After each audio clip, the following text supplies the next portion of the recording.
Мы тут собрались по поводу так, что вот Данияр, да, он сотворил историю на Олимпийских играх. Он мой друг, я его с детства знаю, я знаю, как он сильно любил бокс, как он отдавал всю свою жизнь боксу. Я с ним общался на протяжении всего олимпийского цикла. Он обращался за советом к моему тренеру Геннадию Юрьевичу, ко мне, да. Мы ребят с собой в лагерь брали тоже готовиться. Вот он собирал команду, он всегда переживал, как построить для них план, чтобы кыргызстанские боксеры на Олимпийских играх в итоге показали результат какой-то. Геннадий Юрьевич ему очень много помогал в построении плана, да. И вот хочу сказать, что для спортсмена тренер это все-таки вот с тренером мы проводим больше времени, наверное, чем с отцом. Ну, вот, да. И тренер это какая-то такая вот становится фигура важная, которая остается в тени, но она болеет, переживает, так же как и спортсмен, очень много усилий прилагает.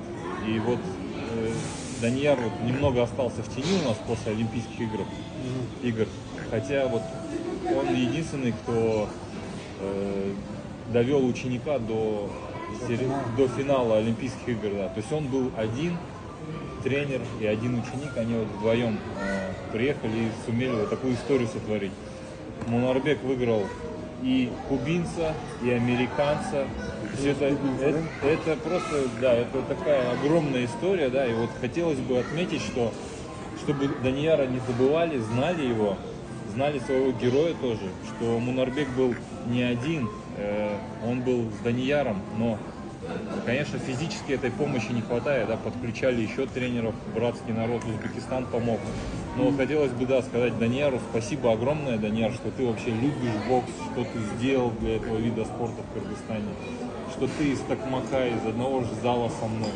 Поэтому, да, я вот от себя, от своей команды, от нашей, да, вот я бы хотел бы там Данияру там небольшой такой, да, презент там вручить. Данияр, спасибо, брат.